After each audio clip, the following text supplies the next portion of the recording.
Hi, supervisors. Just wanted to give you a brief overview on two things, and that is changing passwords if needed, as well as changing assignments for staff within iCare Manager. They're quite simple. Just wanted to kind of give you the brief overview of them so that you know how to do this in the future. So the first thing I'm going to show you is how to change somebody's password. Now, if you are set to be able to change somebody's password, which should be all of our program directors, all department directors, as well as senior FLDs, if somebody has submitted that they need their password changed and they're asking an administrator to do that, then you guys should be getting the alerts up here with your bell icon. And that's how you can see if one of your staff need their password changed, or they could reach out directly to you. Maybe they sent you an email or they called you or text you and said, you know, I can't get into ICM, I need my password changed. However that is, in order to change a password, you're going to come over to our staff icon. And I've narrowed the view for this training video so that you don't see all of our staff names here. But if you click on the staff icon here, you're going to see all of our staff. You can search by name to narrow your view so that you can pull up just that one staff. And in this case, if it was Abraham Lincoln, I could come over to this purple change password and just click on this. And the password that we always change it to is going to be our default password. And that is going to be staff123$ with a capital S as in Sam. So STAFF123$. I'm gonna come here and type it again. And because Abraham Lincoln already has this, if I click save, it's gonna tell me it can't be the same password. But in this case, if somebody's asking you to change the password, then it would come up and it would say, okay, the new password's been saved, okay? So really simple to change somebody's password. So the next thing I want to show you is how to change somebody's assignments. So if somebody is working in a different home or assigned to a different person within personal supports or within Meaningful Day, you're going to go to their profile.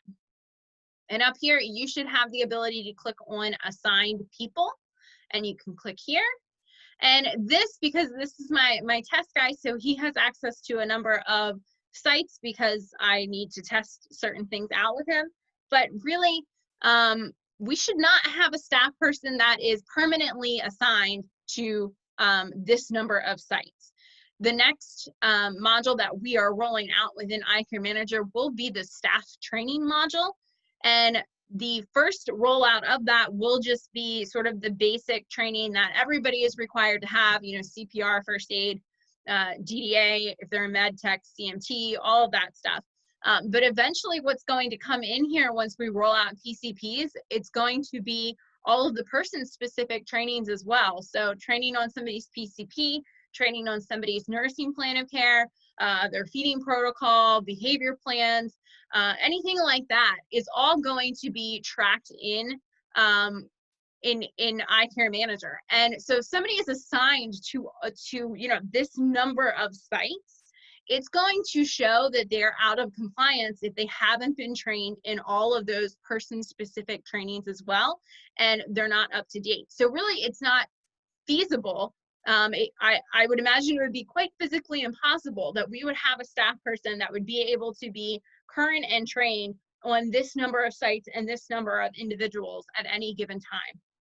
So I say that because we want to be careful with how we grant assignments to staff. So if somebody is going to be permanently working in a home, they have a committed shift, or they have committed to working with someone within Meaningful Day or personal supports, then you would be adding it here under permanent. And in order to add that, you're going to go to add sites, and you're going to be able to see, you know, all of these, and I'm just clicking them and expanding them so that you can see all of the different programs and sites that we have.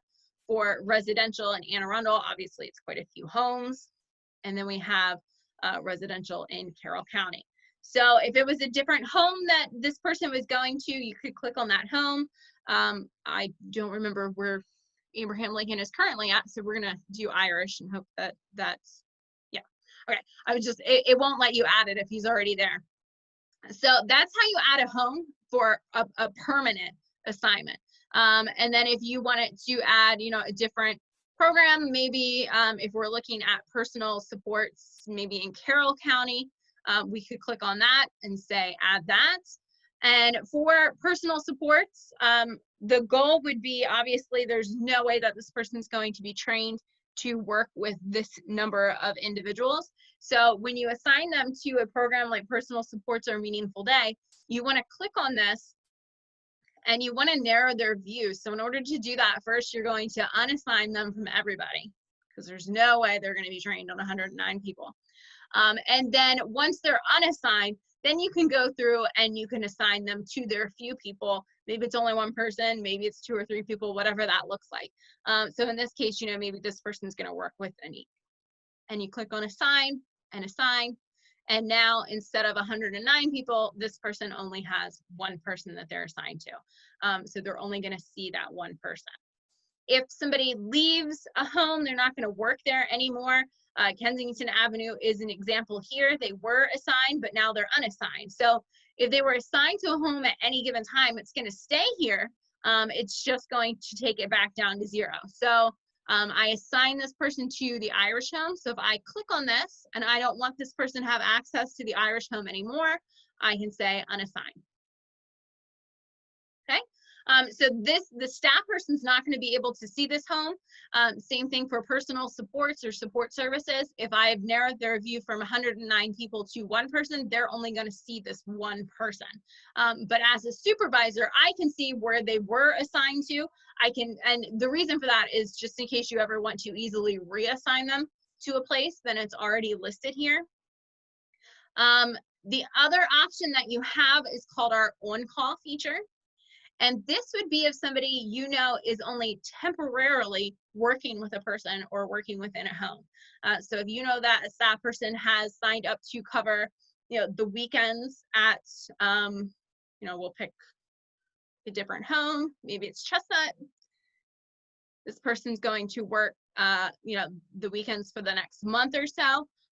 You have the ability to do different options here. You can say select a frequency, and in that case, you would be able to give them, hold on 1 second, I'll give you this. You can say every day, every other day. I don't know if this is useful. I don't find it useful when I'm assigning assignments to different staff. You can do days of the week. So if somebody only works on the weekend, you could narrow their view so they only have access during the weekend. I really haven't been that strict with it, because if they're trained to work within that home on the weekends, then they could fill in during the week. And I think that just causes more problems if we do that. So what you could say, what I've been doing, is just a fixed schedule, and you can do a start date and an end date. So if you know this person's filling in at a home for the next, we'll say 3 weeks, we can say, you know, they start on the 30th. And I'll say 12 a.m. So they have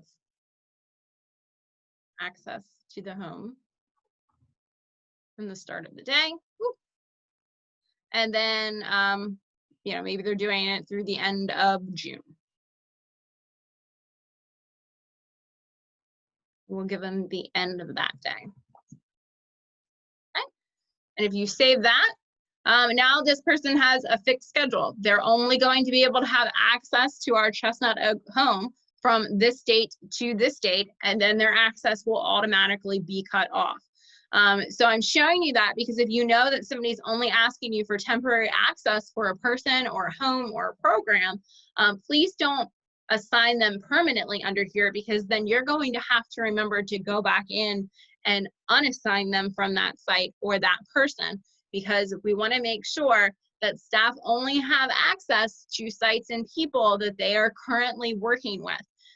To give them access to everybody would be a HIPAA violation. We need to make sure that we are protecting the private healthcare information of the people that we serve.